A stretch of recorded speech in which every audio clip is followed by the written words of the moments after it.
What's up, Dolphin fans? Welcome back into another edition of Free Agency here on the Drive Time Podcast, as well as the Dolphins YouTube channel. My guest today is new Dolphins offensive lineman James Daniels. James, welcome in, man.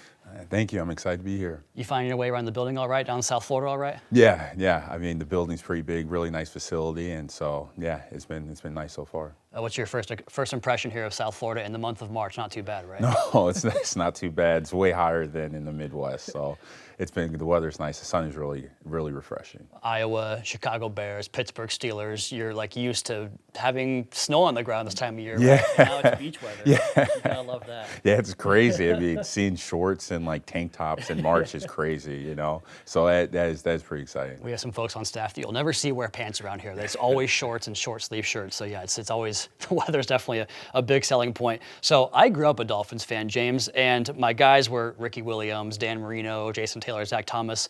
But one of my favorite players of all time is actually related to you, and I just learned this.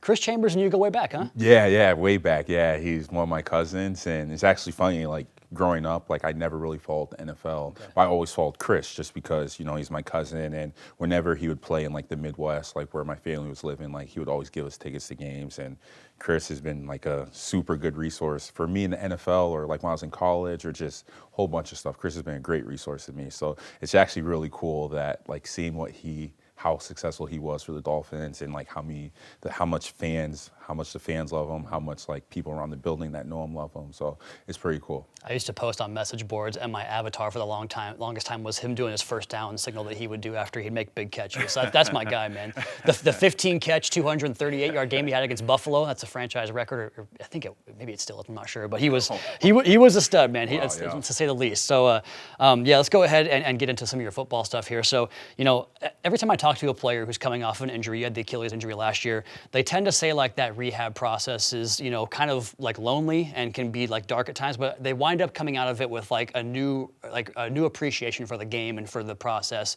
I'm kind of curious if you've experienced that or just how that whole process has been for you. I wouldn't say it's really been lonely. Like obviously, like I've been back home with my wife. I have my wife and my two cats, and like they always support me. But like I have a really good like PT. I have a really good like gym staff that I've been with ever since like a week after my surgery. That I see them 5 days a week, and like they've been helping me a lot. But also like when I have like a lot of alone time, I'm a reader and like I love to learn. Like I'm big into science, and so like I did like a lot of research on like Achilles rehabs and Achilles like tendon studies, tendinopathy studies, like tendonitis studies, like all the research that's been out there like on Achilles tendons. There's not much of it, which is actually kind of crazy. There's not much, but like I've done like a lot of research on it. I'm just trying to like do that to like help speed up my process, and I think I've been like doing a good job so far. And so yeah, I'm excited to just keep on rehabbing and keep on progression. You think there'd be more out there? It's a pretty common injury in football, right? I mean, that happens a lot. Actually, to be fair, no, it's really not. I mean, yeah, there's probably like 10, 15 Achilles injuries every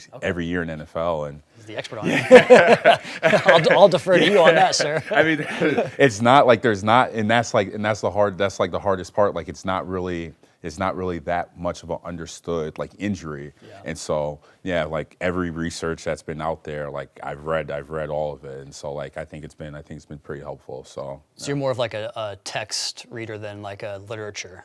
I do both. Okay. My wife and I, we've been doing like book exchanges. I read on a Kindle though, and she reads like paperbacks. But I should start reading. Honestly, I should start reading paperbacks. It's better just like to have like the physical book. Like you be more immersed in it than like reading on like a screen or like an iPad or something. Like going to the beach and reading a hard copy is always like one of my favorite things to do out there. So it's a good place to do it. And you can do that in March here. Yeah, so. You definitely can. I think my family's going to the beach like next weekend too. So like you can go pretty much year round. It's pretty awesome. So you've played 90 career games in the National Football League. I'm just curious about how that value of all that experience, like what does that bring to the Miami Dolphins with James Daniels having 90 career games? I mean, it's just like I've seen a lot of stuff. I've seen like for like talking about defensive, like I've seen like a lot of defensive trends like change. Like defenses do like a lot of stuff different when I came in the league and what they do now, or like players and seeing like different type of players or like similarities in players. But like I feel like the best thing about like playing so much football is like if we're playing a defense and we're running a certain play, I can look at like Chicago Bears game in 2019. It's the exact same play versus the exact same type of defense. I'd be like, hey, I was left guard. Hey, the left guard got beat here because he did this. And so talking in 2025, I'd be like, hey, like left guard here, like don't do this, or this is exactly what I did 6 years ago and I got beat on it. And so it's just like, it's crazy just how like sometimes like football is different, but it's still all the same. And like, it's really nice. Like I can watch a game from 2019, 2018, 2021, you know? And so I think it really just being able to bring that knowledge and like experience to a room, it's huge. Because as like a young player, my older player in Chicago, I look up to, I played next to him, Charles Leno. Yeah. And Charles Leno, he was the guy who would like text me clips and be like, hey, like JD, look out for this, you know? And that's why I try to be to the younger players. Like I try to be the vet that Charles was to me. That was a question I had for you because Spencer Anderson mentioned that about you last year in a locker room interview that I saw. He was saying that James will fire off texts to me and the other young guys, Zach Frazier and Mason McCormick. Like, here's another clip from James saying, like, this is what you need to look at right here. So, why do you do that? Like, what obviously came from your veteran experience with next to Charles Leno, but like, why do you pay it forward? I think it's just helpful because like, I mean, I don't know how, I just don't know. Because watching film is a lot more than just like turning on the film and just clicking through the plays.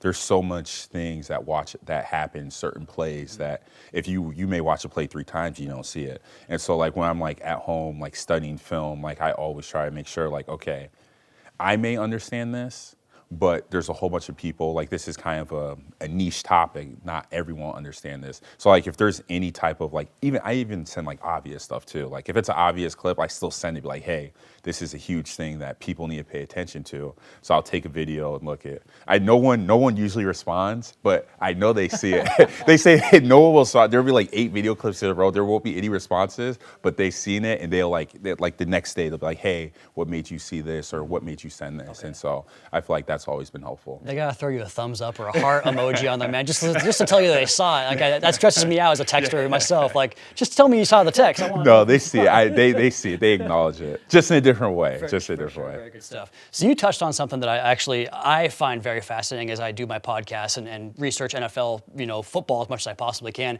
This shift in trends of like teams that played a lot more, single high presentations in the past, where now it's like too high, you have to run the ball because we're going to play off and invite the running game. Yeah. Like from your experience, how has that kind of shifted the mindset of an offensive lineman, or has it? I mean, you just have to know it's like if teams are constantly playing too high, I mean, the easiest way to lose games, big explosive plays. I mean, you just look at statistics. Statistically, I mean, if you have big explosive plays, are usually coming from passing plays. And those can change games. And so teams are just like, defensively, teams are just realizing, hey, we may give up 150 rushing, but if we're not giving up the 40, 50, 60, 70-yard touchdown passes, we can still manage the game. And when defense gives you something, it's like when they're playing single high. If they're playing single high, because like when you're running the ball well, they're going to play single high, and that's when we have to kill them with the pass. So like we understand, like offense linemen should understand that whatever the defense gives you, like that's what you're gonna have to do. You got to take advantage of it. I don't know I'm sure you're aware of this, but we have a couple of guys. They were 10 and 17. They force a lot of too high coverage. We have a lot of long touchdown makers here in this offense. I remember we played here in 2022. Yeah, the night game, right? Yeah. And that was a brutal loss. Oh my God. But the Dolphins' first drive of the game, I just remember I was just looking, it was like 5 yards, 12 yards, 25 yards, 10 yards, touchdown. Yeah. And I was like, it was so efficient. It was crazy. There was motion and like plays. I mean, it was pretty impressive. My experience is the opposite. I was like, yes, touchdown. All right, here we go. In the end zone right away off the top. So yeah, you'll get to enjoy that here firsthand with the Miami Dolphins. I just want to keep asking you some philosophical football questions because you're so good at this. Like the idea of offensive line play is something that I think has also shifted over the last 10 years or so. You see guys like come out of college and it's like, get to the line of scrimmage, run the snap and get back to the line of scrimmage. Like don't huddle, don't finish your block, maybe don't worry about it as much. Whereas like in the old days, it was like, play through the echo of the whistle. Yeah. And in the NFL, it's more like huddle up, finish your block, play a certain style. Like, do you see that difference? And like, how has that kind of impacted the way guys develop, from rookie year to year 8 now? I mean, I guess the biggest thing for, I think, offensive linemen is like, 1, who their coach is, 2, what their scheme is, and 3, the players around their scheme. Because like if you could be a super talented offensive, and you see it all the time. Like you have a super talented offensive lineman, but he doesn't have a good coach, and he just doesn't develop. Or they're playing in a scheme. Like not all schemes in the NFL are created equal. Yeah.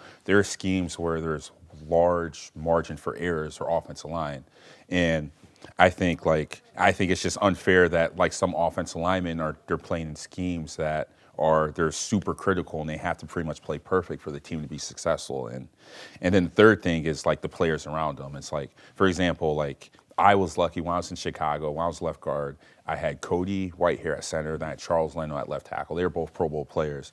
And so like they helped me so much and they taught me the game, you know? And it's like you can, like I feel bad, there's like sometimes there's rookies who come in the NFL and they don't have players around them who can help them. They have players around them who are struggling. And it's just very hard to develop. Like I don't think I would be an 8-year player if when I went to Chicago, if I had people who weren't successful players around me. Yeah. And so like I'm glad that like when I'm here that like no matter who's at center or right tackle, it's like I know I'll be able to help them. That must be why you pay it forward so much. You kind of owe not your career, but like a lot of appreciation towards those guys. Yeah. So speaking of the scheme, you must be thrilled to be coming here. Because watching your tape, man, the way you get out in space with some of the nastiness too, but man, we run the outside zone plays and we get Achane going out in space. Like you got to be pumped to lead that guy in this offense. Yeah, the scheme is sick. it's super cool. And then, I mean, the weapons on offense are really good. So I'm really excited. I'm really excited to play in it. Okay, enough football talk. I want to talk about your Instagram page, not yours.